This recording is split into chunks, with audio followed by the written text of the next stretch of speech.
pour un entretien exclusif dans le cadre de la deuxième session du Collège des chefs d'État de la Confédération des États du Sahel. Le Mali qui a donc guidé les premiers pas de la Confédération des États du Sahel. Quel bilan, quel acquis, quelle perspective? Des présidents même de ces pays africains qui avaient décidé d'agresser le Niger m'avaient appelé pour nous dissuader de ne pas s'interférer dans cette situation. Et en son temps, il m'a demandé si toutefois on était au sérieux. Et je lui ai répondu si nous ne sommes pas au sérieux et tenté d'agresser le Niger, et vous allez voir la suite. Donc, après une heure de discussion, le président en question avait vraiment été sûr et il disait qu'il était le seul rempart pour pouvoir voir une éventuelle négociation. Mais il disait que la décision d'agresser le Niger était déjà validée. Donc c'est pour vous montrer jusqu'à quel point cette menace était réelle. Ensuite, il a essayé de m'expliquer que la situation du Niger était différente de la situation du Mali et du Burkina. Selon son terme, s'il laissait le président Bazoum en son temps, ça serait le tour de qui après? Bon, j'ai répondu simplement, si nous aussi on vous laisse agresser le Niger, ça serait le tour de qui après? Donc c'était de bonne guerre. Donc finalement, je pense qu'il est revenu à la raison quand il a vu qu'on était réellement décidé à défendre le Niger. Donc c'est pour vous dire que cette menace était réelle et pour vraiment formaliser notre union, donner un caractère juridique légitime à notre union pour défendre le Niger, nous avons décidé et signé à l'unanimité et de façon simultanée la charte de Liptako-Gourma pour instituer l'Alliance des États du Sahel. Et dans cette charte de Liptako-Gourma, à son article stipule la mise en place d'une défense collective et d'assistance mutuelle entre les États membres. Aussi, dans son article 4, vise à combattre les groupes armés terroristes sous toutes ses formes, la criminalité transfrontalière et surtout le banditisme. Donc, dans son article 6, ce qui est le plus important, qui dit l'atteinte à la souveraineté et à l'intégrité territoriale d'un État membre de l'Alliance sera considéré comme une agression et obligera une assistance collective et mutuelle des autres membres de l'Alliance. Donc, je pense qu'aujourd'hui, c'est une réalité et je pense que c'est ça qui est la garantie de cette confédération.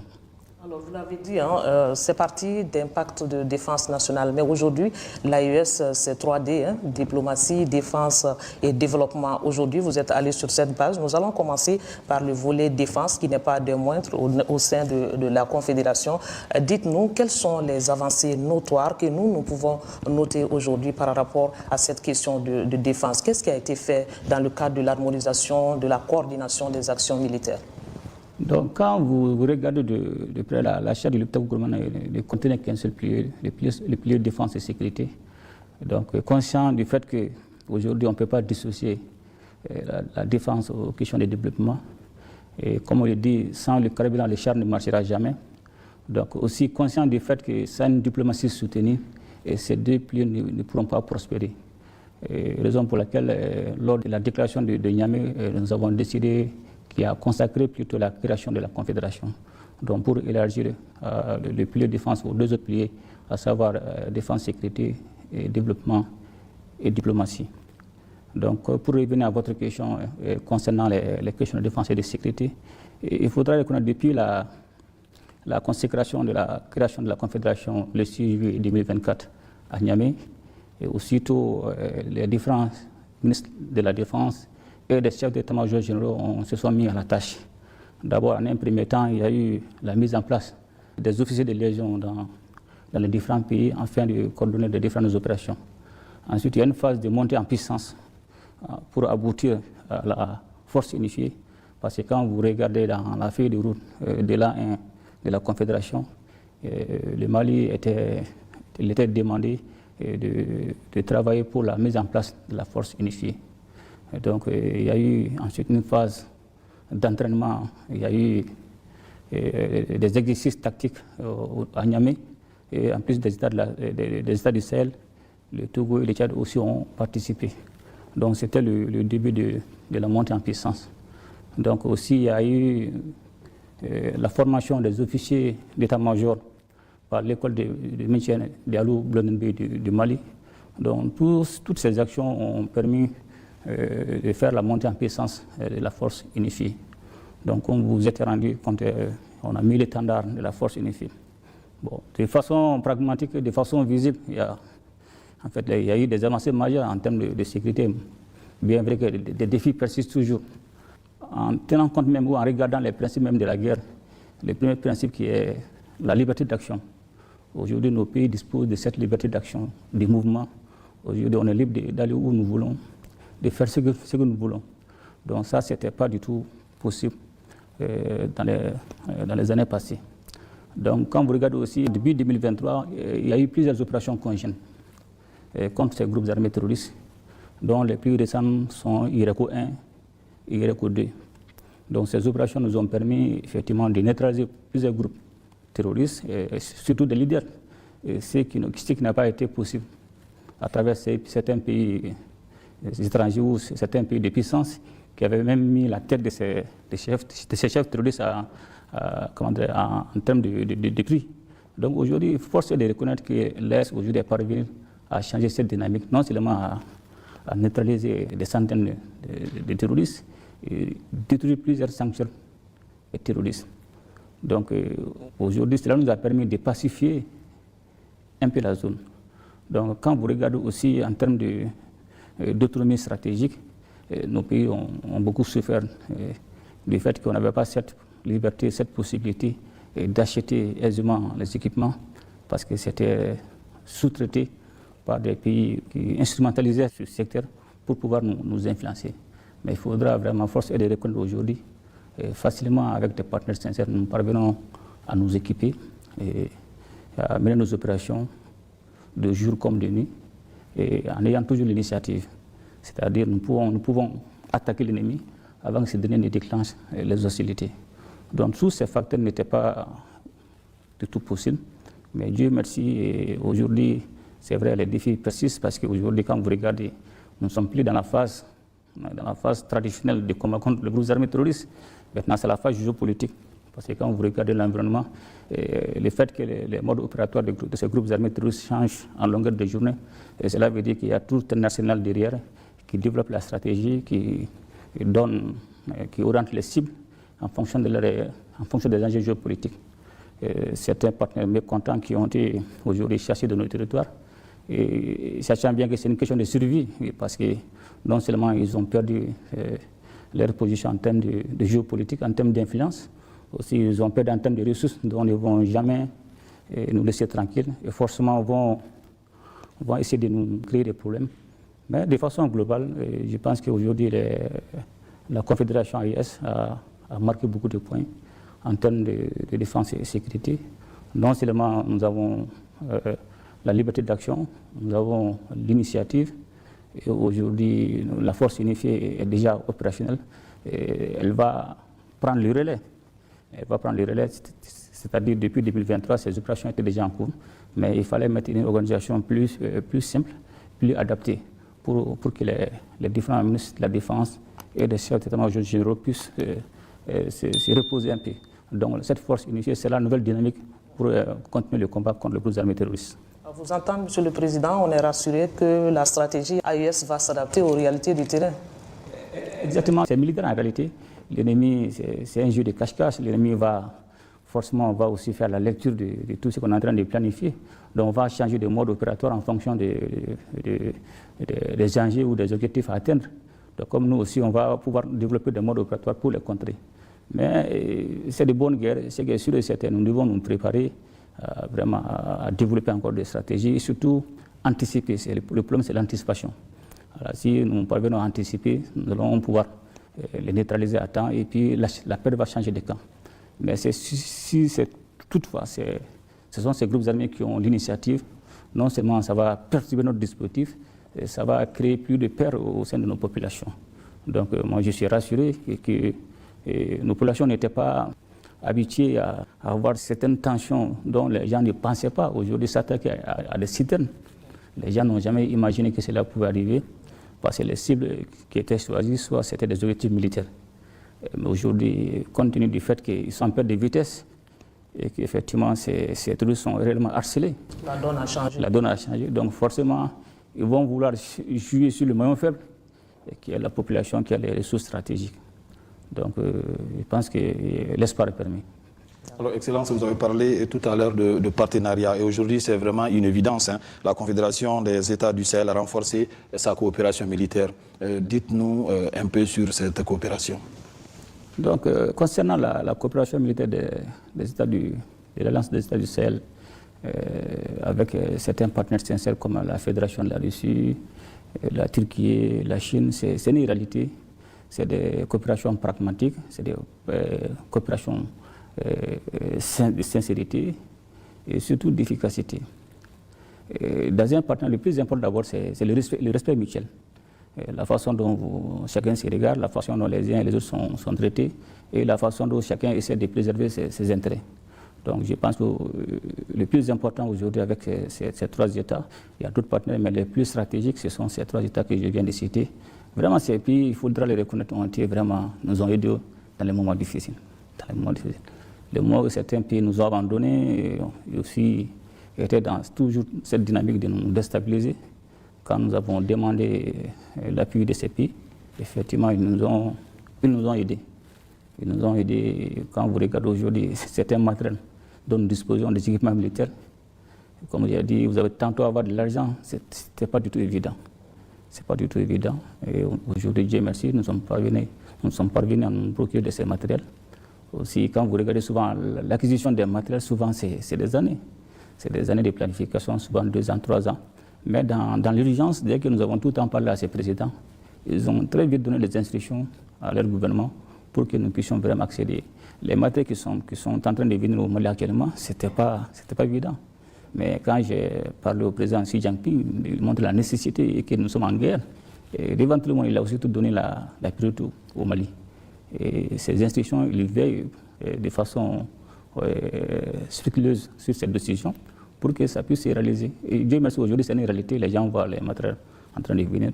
Donc c'est pour vous dire que c'est de la sincérité, c'est un partenaire pragmatique. Donc avec ces différents partenariats, en fait, nous sommes parvenus à changer la donne au niveau du Sahel en termes de lutte contre les groupes armés terroristes, en termes de réorganisation de nos armées. Alors ça nous permet d'introduire la question de diplomatie qui n'est pas de moindre, Monsieur le Président. Les États s'imposent par la diplomatie aujourd'hui. Nous avons constaté que l'AES parle d'une seule voix. C'est très important pour les États du Sahel pour pouvoir se faire entendre au niveau international. Dites-nous, quelle est l'harmonisation à ce niveau? Comment arrivez-vous à harmoniser vos points de vue et parler d'une même voix? Donc, effectivement, vous avez raison. Quand il y a eu la Confédération, la naissance de la Confédération, bon, certains ne nous prenaient pas au sérieux, mais aussi il y avait cette dynamique de nous diviser, de nous distraire. Donc il fallait comprendre cette stratégie et pouvoir aussi la contrer. Donc heureusement, on a vite compris et nous nous sommes préparés. Parce que la dynamique qui a été en place, c'était de pouvoir faire en sorte que l'AES ne puisse pas exister. Donc même, vous allez voir, même en termes d'invitation pour participer à certaines conférences, à certaines réunions, ils invitaient les gens individuellement. Donc nous avons essayé de mettre fin à ça. Si les trois États sont invités par une organisation ou par un pays, nous avons demandé que ça soit sous le sceau de la Confédération. Donc ça, c'était un premier pas. Donc aussi, nous avons harmonisé notre vision, nos positions, quant au niveau des instances internationales ou sous-régionales. Lors des votes, ou si certains pays demandent notre appui, c'est dans le cas de l'AES. Donc on se concerte, on soutient, puis on valide. Donc cela nous a vraiment permis de pouvoir s'imposer sur la scène internationale, parce que l'objectif final avec la Confédération, c'était non seulement de rendre la Confédération opérationnelle, mais surtout de faire en sorte que cette organisation puisse être un partenaire incontournable, non seulement sur le plan sous-régional, mais sur le plan international. Et je pense qu'aujourd'hui, c'est une réalité que l'Est est devenu irréversible, et c'est un partenaire fiable aussi, un partenaire incontournable. Donc vraiment, la diplomatie a joué son rôle et nous allons continuer encore à renforcer davantage ces acquis. S'imposer sur le plan international n'est pas chose aisée. Alors comment l'AES répond-elle aux critiques extérieures? Vous savez, il n'y a pas d'amitié, il n'y a pas... C'est la guerre des intérêts, c'est des conflits de positionnement. Tout est lié souvent à des questions de ressources. Donc ces pays qui autrefois s'accaparaient aisément de nos ressources, et essaie toujours de nous mettre dans des conditions misérables. Et la dynamique a changé avec les autorités de l'AES, parce qu'aujourd'hui nous nous inscrivons dans la dynamique de défendre tout ce qui est notre souveraineté, de défendre les intérêts de nos peuples. Et ces intérêts sont forcément aujourd'hui liés aux ressources stratégiques, tout ce qui est l'or, tout ce qui est le lithium, tout ce qui est gaz, tout ce qui est uranium. Donc c'est le changement de cette dynamique. Nous avons demandé un partenariat gagnant-gagnant, mais ceux qui pensaient chaque fois nous traiter des pays misérables ont très vite compris et se sont très vite rendus compte que c'est eux qui sont misérables et c'est eux qui sont pauvres. Donc c'est de bonnes guerres, je ne les en veux pas s'ils défendent leurs intérêts comme tout pays doit défendre ses intérêts, mais ils ne vont pas lâcher. Ils ne vont pas lâcher, il ne faut pas se cacher la face. Ils vont toujours tenter de nous créer des narratifs, non seulement pour jouer sur nos réputations. Comme on le dit, c'est la guerre d'influence et de manipulation. C'est des questions géopolitiques. Quand vous regardez en termes d'influence, en ce moment, ils parlent de soft power, hard power. C'est-à-dire qu'ils vont pouvoir vous influencer par la monnaie douce, soit à travers tout ce qui est l'éducation, tout ce qui est la culture. Ils peuvent aussi saper votre réputation, comme cela se passe actuellement, avec les critiques, la campagne des désinformations, le terrorisme médiatique. Ça, c'est une façon, effectivement, d'influencer et de manipuler. Mais aussi, il y a l'autre aussi qui est hard power. Ça veut dire que, vous avez vu, il y a une puissance actuellement dans sa politique de sécurité nationale a prévu d'agresser pour défendre ses intérêts. Donc, s'ils ont leur intérêt dans votre pays, si ça ne marche pas, ils sont capables de vous agresser. C'est pour vous dire qu'en termes de défense d'intérêt, il n'y a pas d'état d'âme. Donc, ces critiques, nous devons les comprendre et non seulement faire face, et pour que nous, le plus important, ce sont nos populations. Et ce sont nos populations aujourd'hui qui nous soutiennent et c'est notre raison de vivre et c'est notre raison de défendre toutes ces questions de souveraineté. Donc nous ne devons pas avoir peur de ces critiques. Le plus important, c'est toujours l'état d'esprit. C'est toujours l'état d'esprit parce que c'est une guerre psychologique. Votre perception ne peut pas être une réalité pour moi. Il faudra comprendre comme ça. Quand vous pensez que je ne suis pas bon, cela n'engage que vous. Mais moi, c'est une autre réalité. Donc nous devons comprendre que c'est leur perception. Ça n'engage que eux. Donc ces perceptions ne peuvent pas devenir des réalités pour nous. Donc le moment qu'ils vont continuer à nous coller des narratifs, à jouer sur des questions des droits de l'homme pour essayer de créer des problèmes au niveau des instances internationales, il faudra comprendre qu'ils ne vont pas lâcher. Et tous ceux qui ont accepté leur dictat, ils ont un système tellement bien fait, même si la personne est sale. Dès que vous acceptez, surtout ils vous lavent, ils vous mettent du parfum, et vous dites qu'il est bon, c'est l'homme qu'il faudra fréquenter. Donc c'est la politique de 2 poids et 2 mesures. Donc le plus important, c'est parce qu'ils défendent leurs intérêts, ils sont capables de tout. Donc c'est à nous de comprendre que c'est une question de guerre d'intérêts, une question de déprochement géopolitique, géostratégique. Et c'est à nous aussi de défendre pour nous. Aujourd'hui, l'AES, pays comme j'ai dit, c'est une nouvelle dynamique géopolitique incontournable. Avec toutes ces ressources stratégiques que nous avons, l'uranium, le lithium, l'or, on peut faire beaucoup de choses. Et ils savent. Alors, Monsieur le Président, vous l'avez dit, c'est une question de géopolitique. Il y a des partenariats qui sont quand même jugés utiles aujourd'hui et gagnant-gagnant, tels qu'avec la Russie ou encore la Fédération de Russie ou encore la Turquie. Dites-nous, vous êtes à quel stade aujourd'hui par rapport à ces partenariats? L'AES est mis à quel niveau? Bon, il faudra comprendre avec certains pays, quand vous prenez la Russie, nous avons les partenaires à 2 niveaux. Les partenaires sur le plan sécuritaire, les partenaires aussi sur le plan économique, sur le plan développement.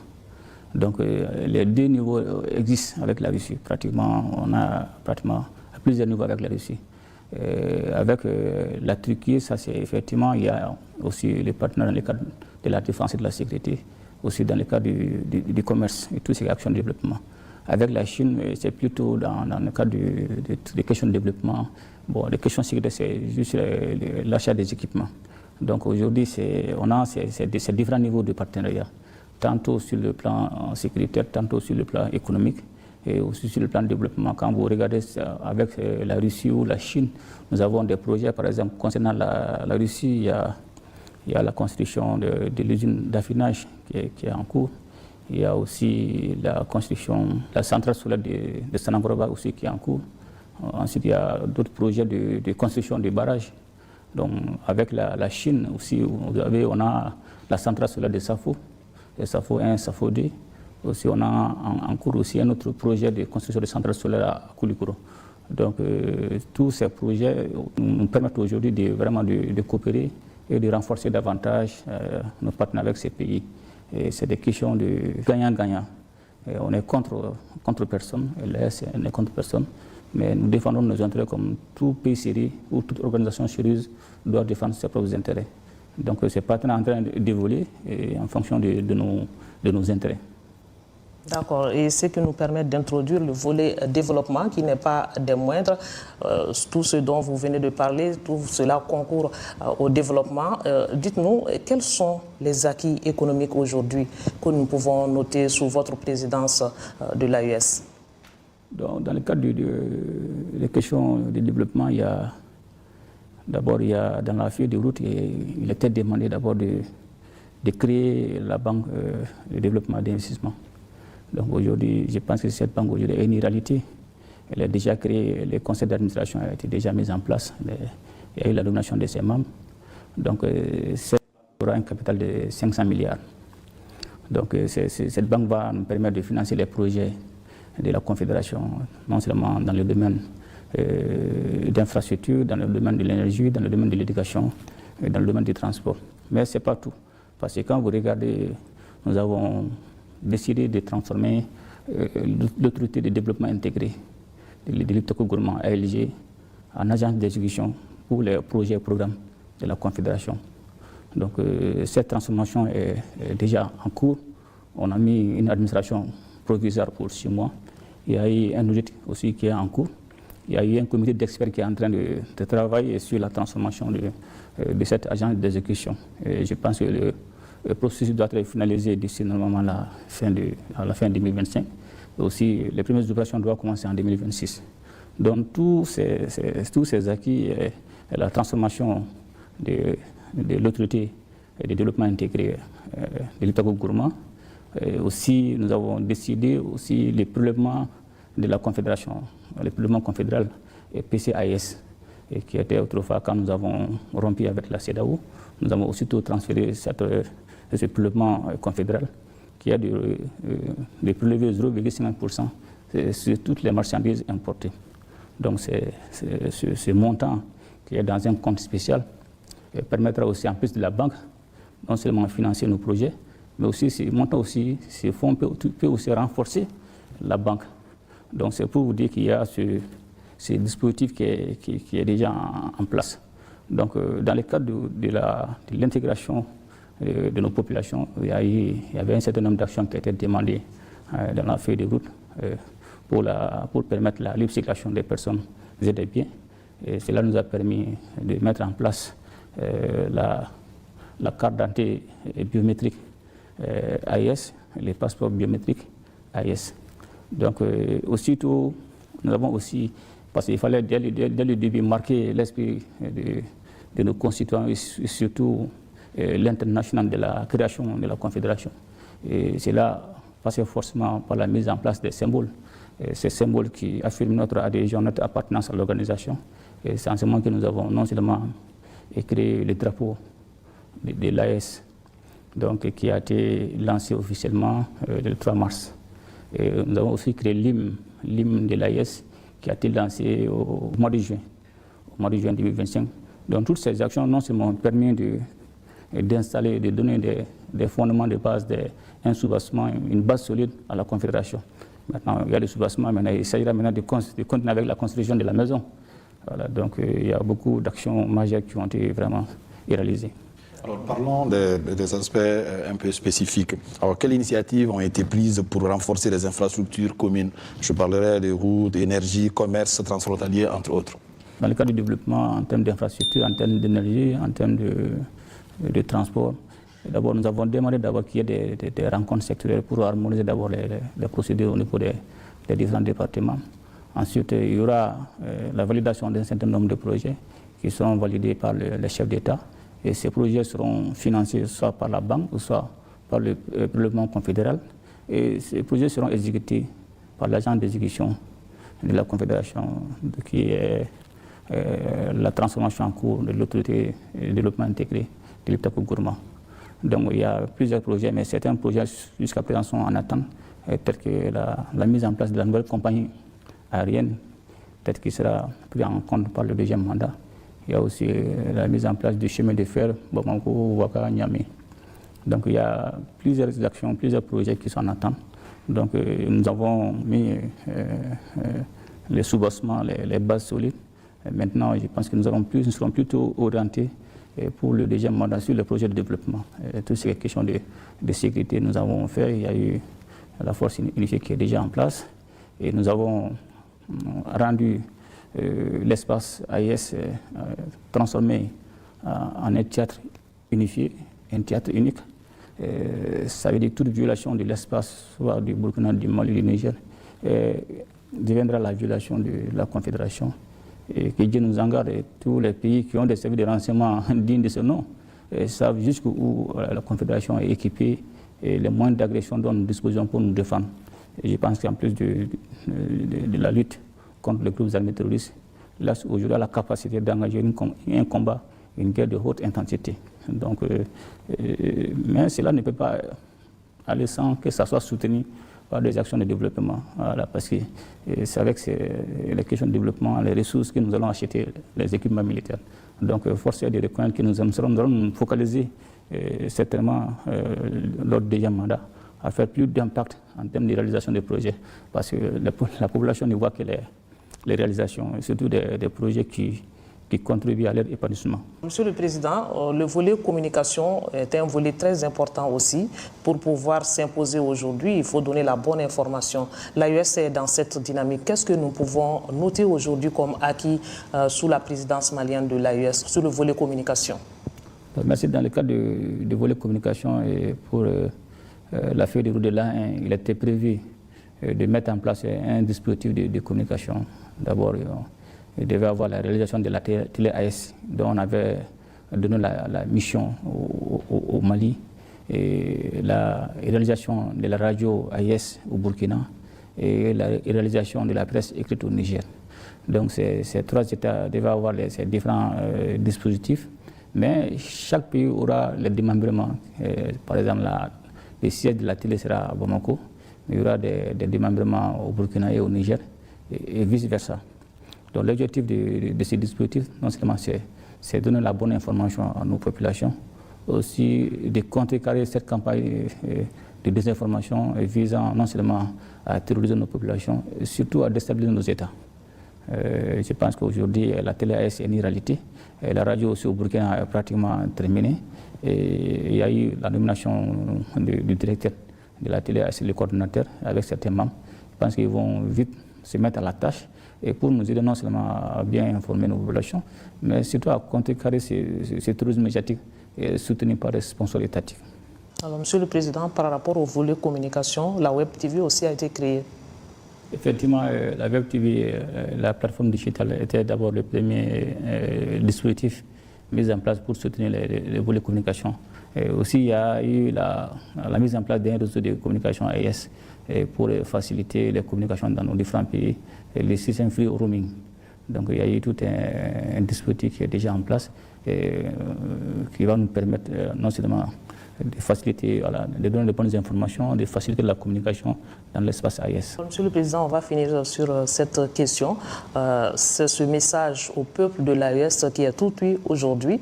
Quand le président de la Confédération parle, le peuple est intéressé forcément. Quel est ce message aujourd'hui en termes de perspective?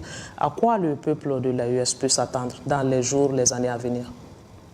Donc, le peuple de l'AES doit s'attendre à une transformation toujours de la Confédération de la façon positive. Les enjeux sont connus, et tout ce qui est action, tout ce qui est secteur de la sécurité, et effectivement, ils ont vu, il y a des impacts. Il y a des impacts positifs, il y a de l'amélioration, bien vrai qu'il reste toujours quelques défis.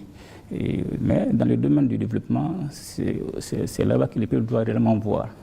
Donc, je pense que les projets qui sont en cours d'exécution, d'autres qui seront planifiés, permettront de donner satisfaction aux revendications légitimes de nos populations, en termes d'infrastructure, en termes d'éducation, en termes d'énergie, en termes d'agriculture, en termes d'entrepreneuriat. Donc c'est tous ces domaines, dès que nous aurons vraiment à faire des réalisations que le peuple sera en mesure de sentir réellement. C'est vrai qu'on envoie le soutien du peuple dans les moments difficiles, raison pour laquelle nous avons tout le temps salué la résilience de nos peuples.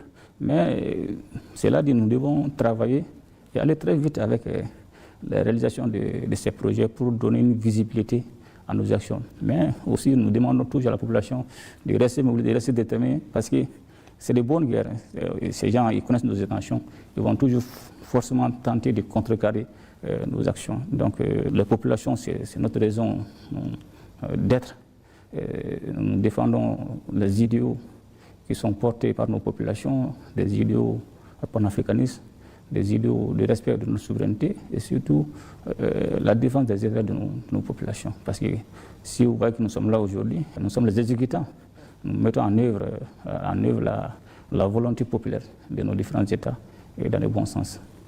Donc une fois de plus, vraiment, je voudrais encore les rendre hommage, les remercier de tout le soutien dont nous avons bénéficié pour le premier mandat, mais de continuer, parce que c'est un combat de longue haleine. Et comme on dit dans l'armée, souvent il y a de l'attrition, il y a l'usure, il y a la fatigue, il y a le découragement, parce que tout ce dispositif qui est mis en place à travers nos adversaires, visant à démoraliser nos peuples, visant à déstabiliser nos pays, on va forcément avoir des impacts sur certains citoyens, peut-être qui n'auront pas un esprit en acier et peuvent être déséquilibrés, et ça peut souvent créer certains problèmes de compréhension ou de soutien. Mais nous devons comprendre que l'Est aujourd'hui est devenu une réalité irréversible. Et nous avons pris un chemin de non-retour. Et nous avons embarqué avec nous nos populations, dont nous allons aller jusqu'à la destination. C'est comme quand vous prenez arme, vous tirez, dès que la cartouche sort du bout du canon, la cartouche suit jusqu'à sa destination. Il n'y a pas de lieu de reculer. Donc, raison pour laquelle nous demandons encore de se remobiliser, de s'armer moralement et de continuer le combat jusqu'à la pacification de l'espace AIS et aussi jusqu'à la satisfaction des besoins vitaux de nos populations. Voilà, merci. On le souhaite vivement. Merci, Monsieur le Président, d'avoir répondu à nos questions. Merci. Merci, Fousseni, pour l'accompagnement. Merci, Sira. Merci, Excellence. Voilà, chers téléspectateurs, nous sommes donc au terme de cet entretien exclusif que nous a accordé le président de la transition, président de la Confédération des États du Sahel. En espérant que vous avez eu un intérêt à nous suivre, nous vous souhaitons de passer d'excellents moments de télévision en notre compagnie. Bonsoir. C'était Info Afrique, votre source d'informations fiables sur l'actualité africaine. Si cette vidéo vous a plu, likez, partagez et abonnez-vous pour ne rien manquer. Activez la cloche pour rester informé en temps réel. L'Afrique s'informe, l'Afrique avance. À très bientôt sur Info Afrique.